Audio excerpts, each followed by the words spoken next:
Cynhyrchion ynni symudol drwy symud. Fel agor drws, cerdded ar draws y llawr a chwarae ar siso, siglenni neu hyd yn oed â ffêl droed.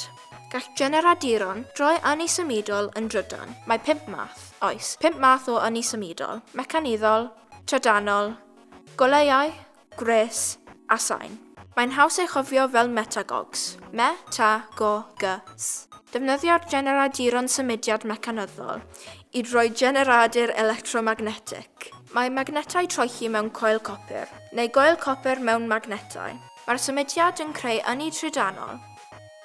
Gwneud ynni adnewyddiadwy un tai yn anghenion o ynni symudol. Yw un o'r opsiynau mwyaf cyffredin ar hyn o bryd. Oherwydd gallwn ei wneud mewn sawl ffordd, fel turbinau gwynt. Gallwn ddefnyddio turbinau gwynt mewn 2 ffordd, yn y gwynt ac yn y dŵr. Yn 2024, gwynt yw'r mwyaf phoblogaidd, ond mae angen llawer o wynt, ac nid yw pob amser yn wyntog. Dyna lle mae eisiau mathau eraill o ynni adnewyddiadwy fel yr haul a'i wres, ddewrys, stim a dŵr. Enghraifft wych o ynni symudol yw maes chwarae neu gampfa. Mae siglenni, siso, ceffylau bach, beiciau a meleini traed yn symud a chynhyrchu'r ynni. Ynni symudol gallwn ei ddefnyddio i byweru pethau bach, fel ffôn neu fwlb golau.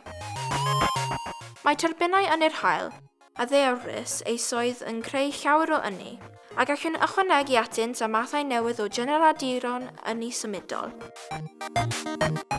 Gallu pethau o wnawn pob dydd heb feddwl, gallwn wneud ynni llew gwlan ar gyfer ein tai, ein hysgolion, ein cluddiant a'n busnesau.